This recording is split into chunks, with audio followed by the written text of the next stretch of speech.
She is also a local councillor at Islington Council, and if I could ask Caroline to say a few words. Thank you.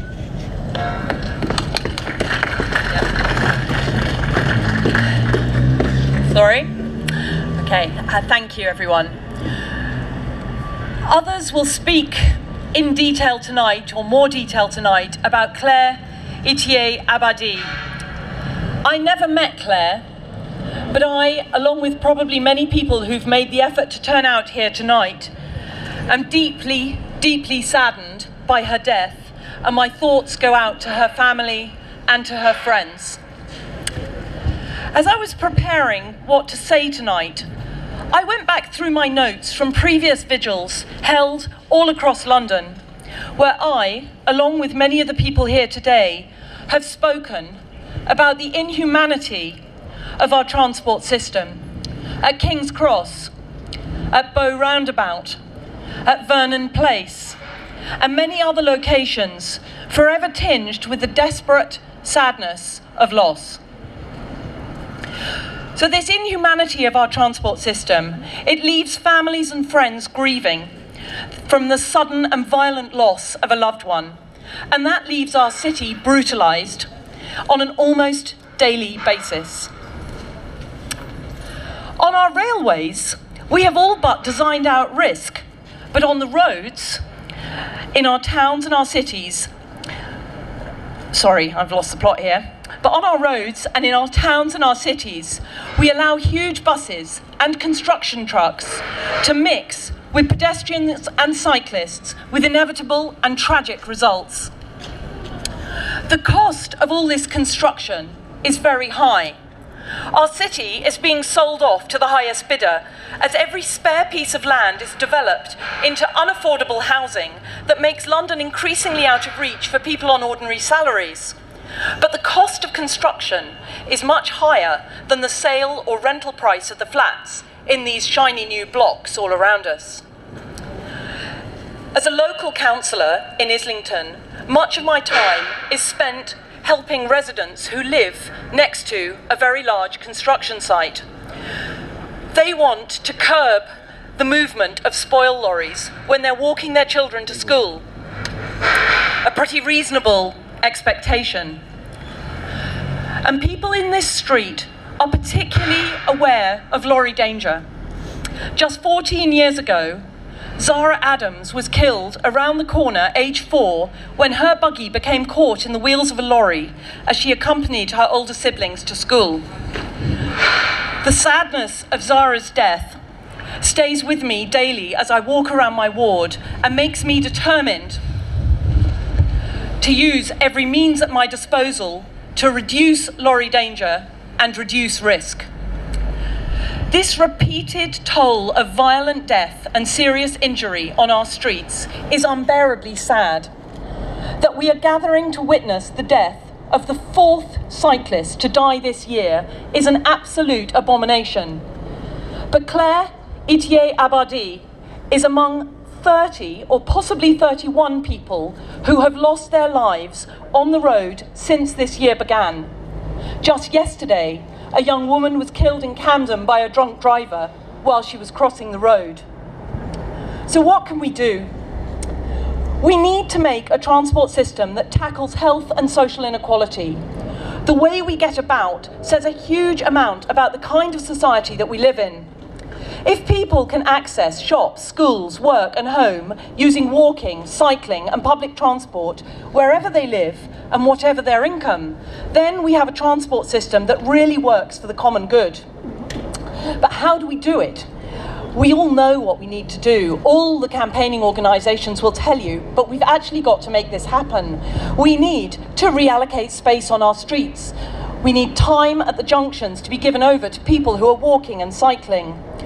We need to ensure that people have access to efficient and affordable networks of public transport. We need to reduce the motorised traffic and the parking capacity of our roads so that journeys by bike and on foot are safe, convenient and attractive. And we need to rethink freight. It's possible for about 50% of the goods that are delivered by white vans to just as easily be made on a cargo bike. Just imagine the difference that would make.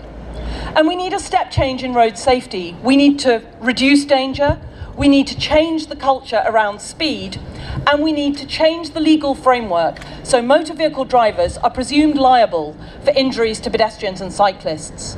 And of course, we need safer lorries, lower cabs, all the mirrors, the safety kit, and decent training for those drivers. Now, I'm just going to finish by reading something I wrote in 2011 after I spoke at a vigil for Minju Lee in King's Cross. She was killed by a skip lorry at the same location that my friend's father was killed in by a skip lorry about 10 years before.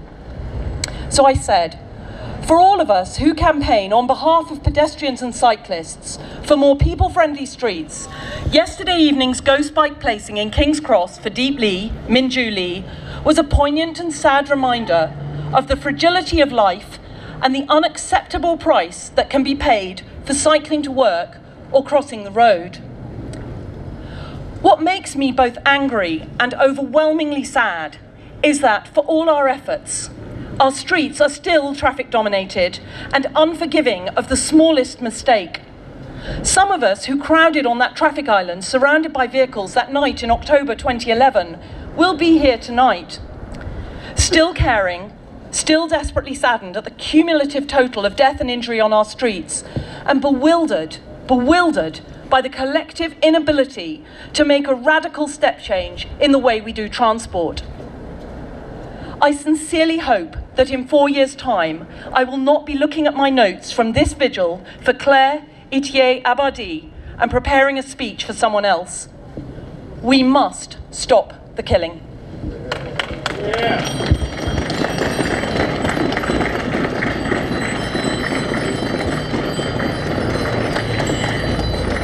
Thank you very much, Caroline. Can I ask now Tom Carney to come and speak? Tom is a bus crash survivor. Too many S's there, Tom. Thank you. We're gathered here today to lay bodies and responsibility at the feet of Westminster Council. Bodies of people like cyclist Jane Halliwell, a 25-year-old artist with the world in front of her, crushed to death by a TfL bus on Oxford Street in April 2010. Bodies of people like the Spanish mother and tourist killed by a TfL bus on Charing Cross Road on the last day of 2012. Bodies of people like pensioner Susan Causey, who was the primary carer for her terminally ill husband, killed by a TfL bus, again on Oxford Street, in this summer. The bodies of those killed and seriously injured on Westminster's roads in the past 5 years have names, thousands of them. The bodies of those killed and seriously injured on Westminster's roads have families and friends, tens of thousands of them. When these people set out on their journey in Westminster on that fateful day, their lives were unjustly taken. Their intention was to shop, work, visit friends, or just enjoy some time in the greatest city on earth. It is not, like me in December 2009, to lie on the street helpless, their brains and bodies crushed by rushing tons of steel. Westminster is the heart of this country's democracy and culture, and for most of the world, it represents everything that justifiably fills British hearts with pride. And the bodies that are placed at Westminster Council's feet every day, from policies designed and enforced in this building and with the connivance in full support of the Mayor of London and Transport for London, reveal the weeping sore that Westminster Council really is on the heart of this great city. Thank you. If it wasn't so serious, it would be funny, wouldn't it? I just want to say that your cause, the cycling cause, and your fight for justice is exactly the same cause and fight that we in the pedestrian lobby are carrying out. Last year in Westminster, Tom referred to the most dangerous borough to take on the roads. 7 people were killed last year. A horrifying 169 were seriously injured, and there were a mind-boggling 1,700 other collisions. The reason, as Tom also said, is right here in this building. The politicians here and the politicians in City Hall are absolutely determined that they will not prioritise cycling and pedestrians. Their argument is that all four users, heavy goods vehicles, pedestrians, cyclists and buses, should share the road together. That's the reason why we're here. That cyclist that died in such tragic circumstances was killed because of that policy. I mean, what was she meant to do? Arrive with a mass band and a man with a red flag saying, "Please, Mr. Lorry driver, don't kill me." Why isn't there?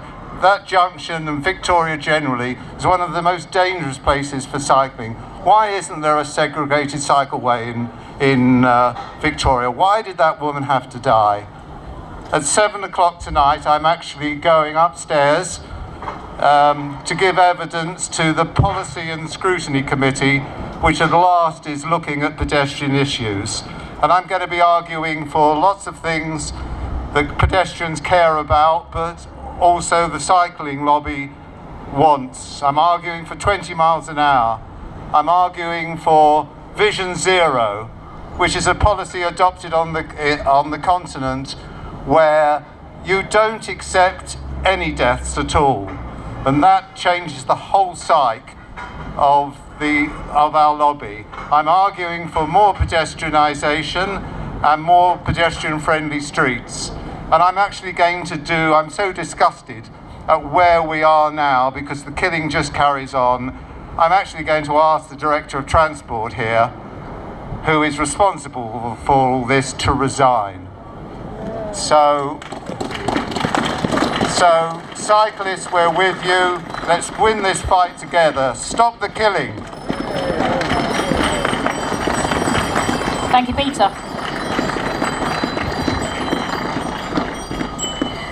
I'm now going to ask Andrew Smith to talk. Andrew is an actuary and he will explain that to you.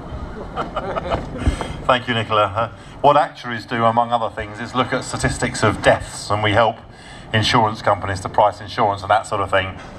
And so, as some of you may know, last year on London streets, 13 cyclists were killed, but that's a small part of the total deaths on our transport system. There's 2,000 deaths annually on British roads. And for young men and young women, it's very significant in the overall hierarchy of what kills them. So for young men, transport deaths are second only to suicides for causes of death. It's not diseases that are killing these people, it's suicides and it's transport deaths. For young women, transport deaths, women between 15 and 25, transport deaths are the single biggest cause of death. So we have a catastrophe, we have an epidemic on our hands. But there is also some good news, because there are huge benefits to being on cycling and walking, and I don't want any of you to go away from tonight and think, gosh, this is terrible, I'm never going to cycle again. Because what we know is that for everybody who's killed by cars or by vehicles in collisions, there's 3 people that are killed by the pollution that comes from those vehicles. And we also know that for everybody that's killed by the pollution, there's 3 or 4 people who are killed from lack of exercise that they could get if they were on bicycles. So we come here tonight to mourn Claire Hitier-Abadie. We come here to protest, but also we should be encouraged that it's still a good thing to be on a bicycle. It's still good for your health, and you shouldn't be frightened by the collisions. We should campaign to reduce them, but we should also get the health benefits of being on bicycles. Thank you.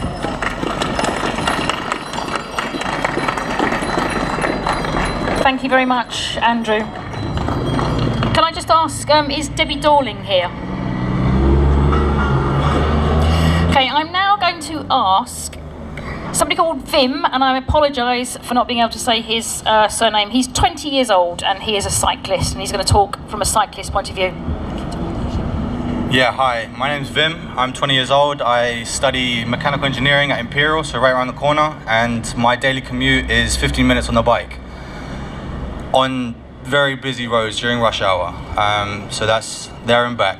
That commute would be double the length if I had to go by public transport, and obviously the cost is it's a lot.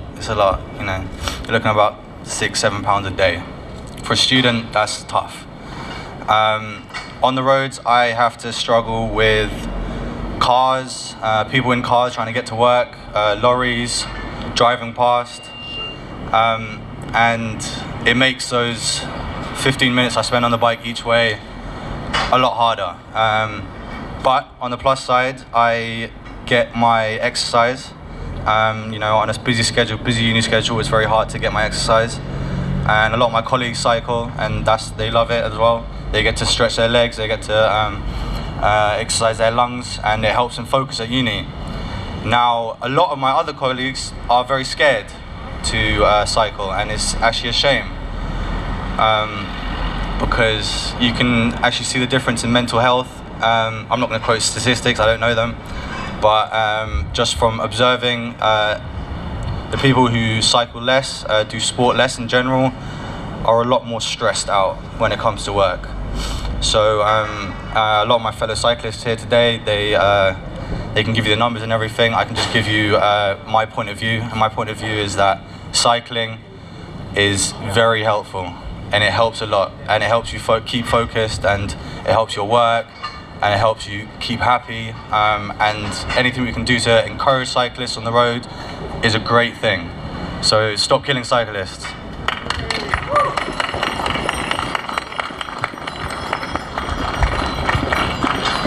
Thank you very much, Vim. Okay, another shout out. Is Debbie here? Debbie Dorling? Okay, I'm now going to ask, I'm actually going to change things around slightly. I'm going to ask Ted Brown to say a few words, if he would, please. Thank you, Ted. Yes, this evening we are commemorating Claire Hitier-Abadie, 36 years old, a mother of 2 young children, who was killed while riding a Boris bike on Brecenden Place, just up the road here, on Thursday the 19th of February. The tragedy occurred just before 8 a.m. when she was hit and run over by a construction vehicle which was turning left from Brecenden Place into Victoria Street. Just over 2 hours later, around 10 a.m. that same day, her husband Pierre, while still at work, was told that she had died at the scene. A computer and science graduate, Claire had recently achieved an MBA, Masters in Business Administration, working at City Hall in Paris. Then she and the family moved to the UK, working in Slough, and then moved to London just earlier this year. Claire, Pierre, and their 2 children had been looking forward to a short break in the French Alps. On the Saturday before the collision, Pierre had written on their Facebook page, "We all leave at Easter for 2 weeks in Val Thorens." Claire died just yards away from where scientist Catherine Giles, 35, was also killed by a left-turning HGV in April 2013. High levels of injury and fatal collisions continue to be a national and citywide problem. Claire was the 4th cyclist to be killed here in London in the first 2 months of this year, all struck by HGVs. During that time, 11 pedestrians were also killed on the streets of London. My name is Ted Brown, and I'm one of a growing group called Stop Killing Cyclists. We were set up after 6 cyclists were killed in London just in the month of November 2014. We have vowed to commemorate each cyclist's death on London's roads. This is the 4th we've held, 1 each for Stephanie Turner, killed in Hackney, Akis Kolaros, also in Hackney, and Federica Baldassa in Camden, and now here in Westminster for Claire Hitier-Abadie. They were all killed on bicycles after being struck by vehicles. We are also concerned about the safety of pedestrians.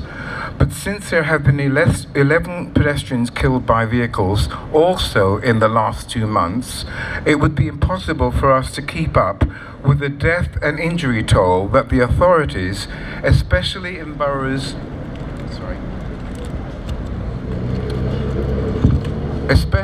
boroughs like Westminster, not only take for granted, but seem to find acceptable. According to the latest official figures available, Westminster road casualties for the year 2013 to 14 involving motor vehicles are as follows: 466 pedestrians, 405 cyclists, 319 motorbikes, 264 car occupants, total 1,732 incidents. We didn't break down the death penalty because we've not had enough.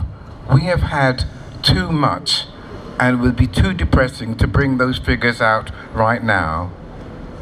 On paper, these are just statistics. In real life, each one is a person who suffered injury or death as a result of being struck by a vehicle, which impacted on their partners, families, friends, and colleagues. We are amongst many who are angry, knowing that all these people would not have suffered if Westminster had implemented strategies which have rapidly improved road safety in places such as Paris, Amsterdam, Madrid, and even car-crazy New York. Measures such as restricting or banning the movement of large trucks through busy, narrow streets, especially during rush hours or at times when children are leaving schools. Insisting such trucks have safety precautions installed which provide their drivers with better visibility or alerts about other travelers close by. Speed restrictions to prevent cars moving far too fast. Changing traffic light timings to allow the most vulnerable, pedestrians and people on bicycles, more time to cross roads or to move ahead of the traffic. Creating cycle lanes that are physically separated and protected from the traffic. Providing road layout protection at junctions and dangerous left-hand turn sites. Organisations such as the London Cycling Campaign, Cyclist Touring Club, British Cycling, the Times Cities for Safe Cycling Campaign, and even the Automobile Association have been calling for these necessary improvements for years. Yet, to date, Westminster City Council has joined Canary Wharf in officially opposing the 2 new and protected cycle lanes planned by Transport for London and Mayor Boris Johnson. It has built 0 protected cycle lanes itself. It has removed thousands of cycle parking places during its refurbishment of central London. It opposes 20-mile-per-hour speed restrictions, insisting that 30 miles per hour is satisfactory for busy central London roads. It opposes the cycle and pedestrianisation of Oxford Street and has the worst polluted streets in Europe. A major responsibility of every council is improving safety of both its residents and visitors. It is outrageous and totally unacceptable that Westminster refuses to fulfill this obligation with their current policies. Despite their usual spin about safety being a top priority, Westminster Council and their policies always prioritise speedy traffic flow over shared road safety for all road users. In doing so, they are essentially committing manslaughter. We are holding them to account and will continue to do so until they begin to improve road safety within their boundaries and also start working with other bodies in the city to help save lives.